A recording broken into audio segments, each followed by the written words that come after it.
আজকে আমি ক্যান্সার সম্পর্কে কিছু বলবো।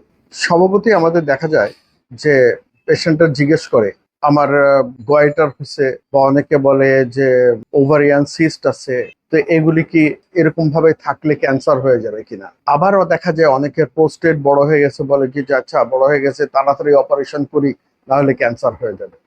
একটা ভ্রান্ত ধারণা মানুষের মধ্যে থাকে যে অনেকদিন একটা রোগ থাকলে, এটা ক্রনিক হয়ে গেলে তখন এটা ক্যান্সার হবে, কিন্তু আসলে কি ব্যাপারটা তাই? ক্যান্সারটা মোটেও সে জিনিস নয়। ক্যান্সারটা অ্যাকোয়ার্ড যেটা, সেটা একরকম, আর যেটা জন্মগত আসে সেটা একরকম। তবে জন্মগতভাবে ক্যান্সার সরাসরি ভাবে আসতে পারে না, তারপরেও একটা ফিল্ড থাকে। আগের জেনারেশনে যদি কারো ক্যান্সার থাকে, পরবর্তী জেনারেশনে যে ক্যান্সার চলেই আসবে এমন কোনো কথা নেই। তবে দেখা যায় যে পরবর্তী জেনারেশনে তাদের ইমিউন সিস্টেমটা ক্যান্সারের প্রতি আসক্ত বেশি থাকে, তাদেরকে ক্যান্সারটা খুব তাড়াতাড়ি ধরে। তবে ক্যান্সার হবে কেন, কিভাবে ক্যান্সারটা তৈরি হয়, এখানে আমাদের কিছু জানার বিষয় আছে। কেউর গয়টার থাকলেই যে ক্যান্সার হবে তা না, বা কেউর ওভারিয়ান সিস্ট আছে, বা ইউটারাসে ফাইব্রয়েড আছে, লিভারে সিস্ট আছে, ফ্যাটি লিভার আছে, এটাকে ক্যান্সার হয়ে যাবে এমন না।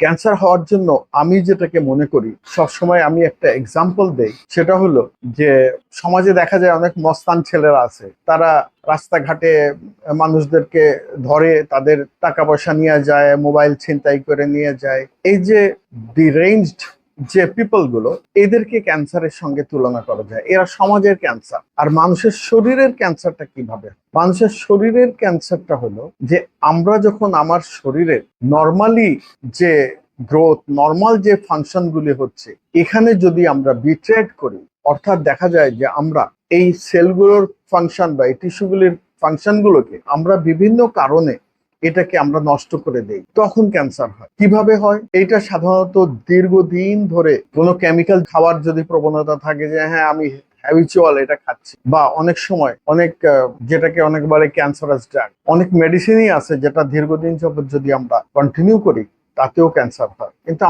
আমরা কিন্তু এটা খেয়াল করি না। আমরা মনে করি আমি তো ওষুধ খাচ্ছি, কিন্তু দেখতে হবে যে এইটা ক্যান্সারাস ড্রাগ কিনা, এটা ক্যান্সার হবার মতন প্রবণতা আছে কিনা। যদি পূর্ববর্তী বংশে ক্যান্সার থাকে, সে যদি এরকম ড্রাগ খায়, তাহলে তাকে ক্যান্সার নিয়ে আসতে পারে। ক্যান্সার মানে এই এই কেমিক্যাল থাকার জন্য শরীরের ভিতরের যে জায়গাটা দুর্বলতম স্থান থাকে, সেই দুর্বলতম স্থানটা প্রথমে সে এই সহ্য করতে পারে না কেমিক্যালটা, বা এনভায়রনমেন্টে পলিউশন সৃষ্টিকারী বিভিন্ন পদার্থ, খাদ্যে ভেজাল যেগুলোকে আমরা বলি, মানে পেস্টিসাইড দেওয়া হচ্ছে। এই পেস্টিসাইড দেওয়া হচ্ছে গাছে গাছে বা ফলে, এগুলিকে ফলে যাতে পোকা না লাগে। কিন্তু এটা দীর্ঘদিন যাবত আমাদের শরীরে যদি চলে আসে, বিভিন্ন ফল বা শাকসবজির মাধ্যমে যদি আমাদের ভিতরে চলে আসে, এই পেস্টিসাইডটাই ক্যান্সার তৈরি করে। কিভাবে? এই কেমিক্যালটাকে মানুষের শরীর সহ্য করতে পারে না। ঠিক দুর্বলতম যে স্থানটা থাকে শরীরের, হয় লিভার দুর্বল হোক, বা হার্টে দুর্বল হোক, বা ব্রেইনে দুর্বল হোক, বা কিডনিতে হোক, যেখানেই দুর্বলতা থাকবে, বা সে প্যানক্রিয়াসে হোক, সেখানেও সিস্ট তৈরি হবে, সেল তৈরি হবে, সেলগুলো বিট্রেড হবে, সেলগুলোর গ্রোথ বেড়ে যাবে। তখন আমরা বলি এখানে একটা সিস্ট হয়েছে, বা এখানে একটা টিউমার হয়েছে। এই টিউমারটা আস্তে আস্তে আমি যদি কেমিক্যাল গুলোকে আরো খেতে থাকি, তখন দেখা যাবে যে এটা ক্যান্সারে টার্ন করে।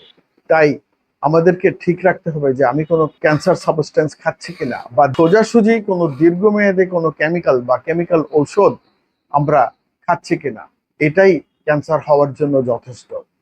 আমাদেরকে যদি ক্যান্সার থেকে বাঁচতে হয়, তাহলে আমাদেরকে যত ন্যাচারাল ভাবে, স্বাভাবিকভাবে আমি জীবনটাকে যাপন করতে পারি, কোনো ওষুধ ছাড়া, বিশেষ করে যে কেমিক্যাল ওষুধগুলো ছাড়া যদি আমরা স্বাভাবিক জীবন যাপন করতে পারি, তাহলে দীর্ঘায়ু হবে, আমাদের শরীরের বিভিন্ন অর্গানের সেলগুলো স্বাভাবিক কাজকর্ম করতে পারবে, ক্যান্সার থেকে দূরে থাকা যাবে।